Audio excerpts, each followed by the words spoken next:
Los ataúdes movientes de Barbados. ¿Fantasmas? ¿Poltergeist? ¿O algún fenómeno natural? Cualquiera que sea la causa, los ataúdes movientes de Barbados es uno de los misterios que han fascinado a los amantes de lo extraño y poco usual por más de 150 años. Y es suficientemente fantasmagórico para ser incluido en un libro de fantasmas. El suceso ocurrió en la isla de Barbados, en la India Oriental. Como a 7 millas de Bridgetown, la capital, se encuentra el cementerio de la Iglesia de Cristo. En el cementerio hay una gran cripta construida parte sobre la superficie y parte debajo. En la actualidad está vacía, y así ha estado durante mucho tiempo. La razón es un misterio. En la actualidad no se sabe con exactitud quién construyó la cripta. Los registros de la iglesia se refieren a ella como la cripta Chase, y la mayoría de las personas sepultadas ahí pertenecen a la familia Chase, pero también habían otros. El primer ataúd que fue colocado en la cripta contenía los restos mortales de la señora Thomasina Goddard. Su sencillo ataúd de madera fue colocado en la cámara subterránea en julio de 1807. En 1808 fue depositado en la cripta el ataúd de la pequeña Mary Ann Chase, de 2 años, seguido por el de Dorcas Chase, hermana mayor de Mary Ann, el 6 de julio de 1812. Se corrió rumor de que Dorcas se había dejado morir de hambre por la desesperación de tener un padre tiránico y cruel. Pocas semanas después tocó el turno al padre. Él era el honorable Thomas Chase, quien tenía fama de ser uno de los hombres más odiados de la isla. Cuando la cámara se abrió, los asistentes al funeral entraron con sus luces y encontraron con sorpresa que ninguno de los ataúdes se encontraba en su lugar original. El ataúd de la niña Chase había sido movido a la pared opuesta. La primera reacción de los presentes fue de enojo, pues supusieron que los ataúdes habían sido movidos por ladrones de tumbas. Pero al irse calmando se dieron cuenta de que los culpables no podían ser ordinarios ladrones de tumbas. En la cripta no había nada que robar. Y lo más importante, solo había una entrada y estaba cubierta por una pesada placa de mármol. Después de cada sepelio, la placa se pegaba con cemento en su sitio, y para abrir de nuevo la cripta, había que quitar el cemento con cincel y martillo. Antes de abrir la cripta, la placa de mármol estaba en su lugar, y el cemento que la aseguraba estaba tan duro como una roca. Desde luego, pudo ser abierta y después sellada con cemento de nuevo, pero ¿para qué se tomaría a alguien tanta molestia? Nadie podía deducir lo que había pasado, pero la mayoría de los dolientes supusieron que de una u otra forma los sepultureros eran los responsables, aunque nadie sabía bien cómo o por qué.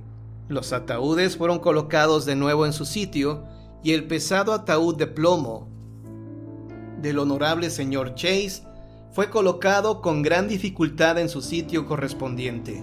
La cripta se selló de nuevo. Pasaron 4 años antes de que se abriera otra vez la cripta para un sepelio. El 25 de septiembre de 1816 recibió el cuerpo de Charles Brewster Ames, de 11 años. Y una vez más, los presentes descubrieron que los ataúdes en el interior estaban fuera de su lugar. Ahora el misterio era más grande. De los primeros 3 ataúdes, uno era de madera y los otros 2 eran relativamente pequeños. Pero el ataúd del honorable señor Chase pesaba 120 kilos y se había requerido 8 hombres para introducirlo en la cripta. Esta vez el desorden no podría haber sido causado por un solo vándalo, sino por un pequeño grupo. ¿Por qué querría alguien tomarse tantas molestias y enfrentar el peligro? Pues el castigo sería severo para cualquiera que fuera encontrado violando una tumba. El siguiente sepelio ocurrió solo 52 días después. Esta vez era Samuel Brewster, padre del pequeño que fue sepultado poco antes. El señor Brewster estaba sepultado en otra parte, pero sus restos fueron cambiados a la cripta Chase. La procesión fúnebre ahora era mayor por la cantidad de curiosos que querían saber si los ataúdes habían sido movidos otra vez. La placa que cubría la entrada a la cripta fue cuidadosamente examinada. Al parecer, estaba intacta, pero cuando la cripta se abrió, era obvio que los ataúdes habían sido movidos de nuevo. El ataúd de la señora Goddard, el único de madera, estaba muy dañado. No se sabe si a causa del manejo o por causas naturales. Tuvo que ser amarrado con alambre para que no se desintegrara. Los otros 4 ataúdes, todos de plomo, estaban diseminados por todos lados. El reverendo Thomas Otterson, rector de la Iglesia de Cristo, y otras prominentes personas investigaron la cripta Chase cuidadosamente, pero no encontraron ninguna pista de por qué o cómo los ataúdes eran movidos.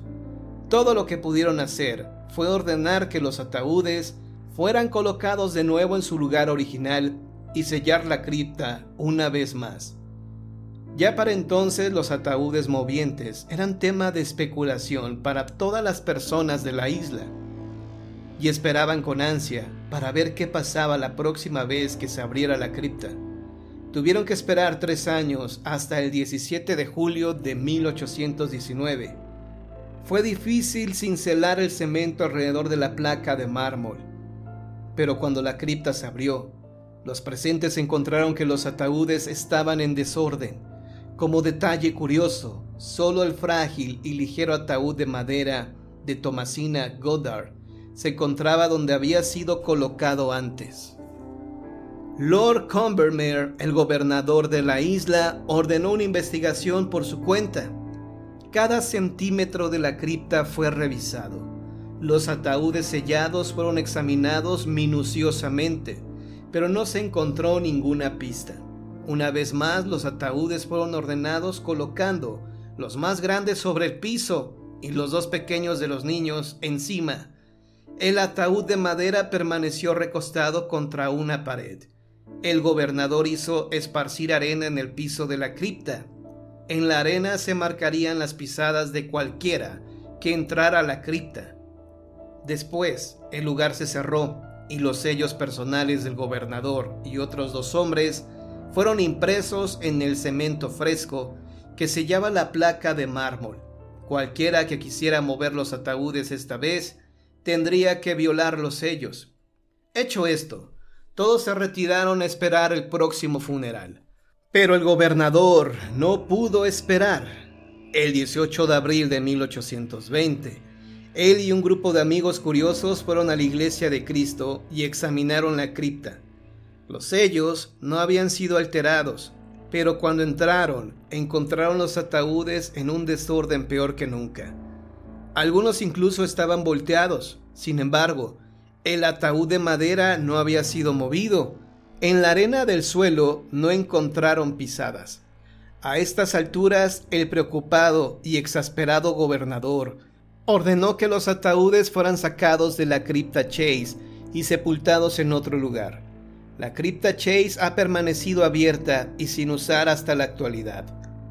La causa de las perturbaciones en la cripta Chase ha sido motivo de acalorada discusión desde que fueron advertidas por primera vez. Desafortunadamente, la información sobre los sucesos no es tan completa y exacta como pudiera esperarse. Los registros originales del reverendo Otterson fueron destruidos, ya sea por un huracán en 1831 o por un incendio en 1935. Lo que queda son copias y relatos que no son la mejor evidencia, pero al parecer se eliminaron algunas explicaciones obvias como temblores de tierra o inundaciones. ¿Cómo podría un temblor afectar solo esta parte de la isla? Nunca se encontró agua en la cripta y además, el ataúd de madera de la señora Goddard era el único que no se movía, mientras los de plomo más pesados cambiaban de lugar. La especulación más excitante fue enfocada en posibles explicaciones psíquicas. Muchas personas han señalado que las perturbaciones comenzaron después del sepelio de Dorcas Chase, una probable suicida. Los suicidios son desde luego el origen de muchos relatos de espíritus sin descanso. El honorable Thomas Chase en sí tenía fama de ser malo, otra característica popular de esta clase de relatos. El hecho es que el misterio de los ataúdes movientes de Barbados no ha sido resuelto y es probable que permanezca así.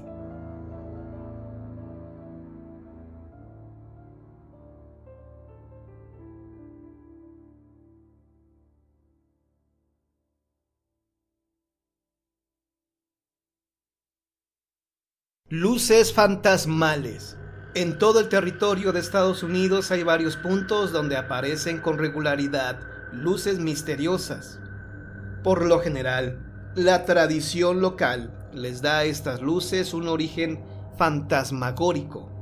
Unas de las luces fantasmales más conocidas en Estados Unidos se localizan en el área oeste del Valle de la Montaña, en Colorado, donde las luces aparecen muy apropiadamente sobre un cementerio.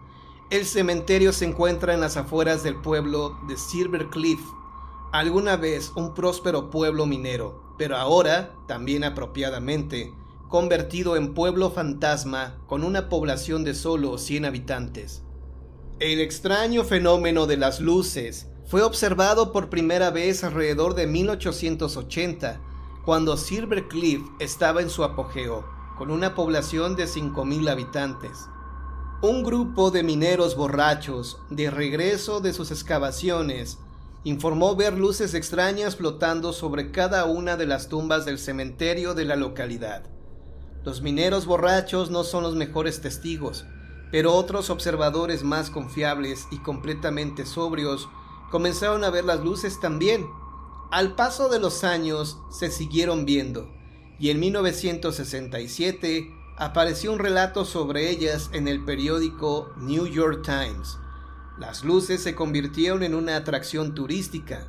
El relato escrito más completo de estas luces apareció en la revista National Geographic en 1969.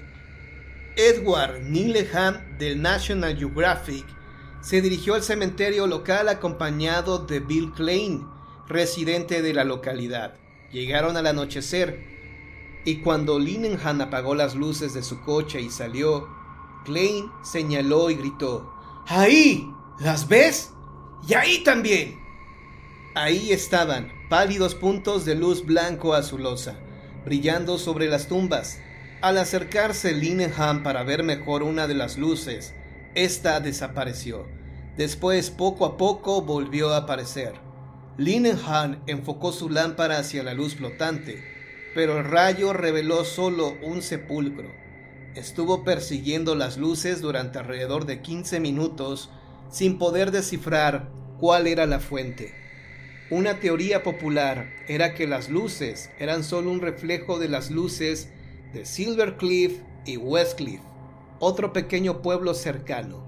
Linehan pensó que las luces de los pueblos eran demasiado débiles para causar ese efecto y notó que con frecuencia se veían cuando la niebla era tan cerrada que no se podía ver ni siquiera el pueblo. Otra teoría es que son causadas por mineral radioactivo, pero al examinar el área con un contador Geiger, no se encontró evidencia de un alto nivel de radioactividad. Linehan citó la teoría del antropólogo y folclorista Dale Ferguson de que los Cheyennes y otros indios de los planos sepultaron a sus muertos en las cimas de las colinas sagradas para los espíritus. Varias leyendas indias hablan de espíritus azules danzantes en esa área. Las personas que tienen mucho tiempo de vivir en el área de Silver Cliff tienen otra explicación bien diferente. Ellos dicen que las luces son las lámparas de los cascos de los mineros muertos. Hace mucho que todavía buscan plata en las cimas de las colinas. Linehan concluye: sin duda alguien algún día probará que no hay nada de sobrenatural en las manifestaciones luminosas del cementerio de Silver Cliff, y yo me sentiré un poco decepcionado.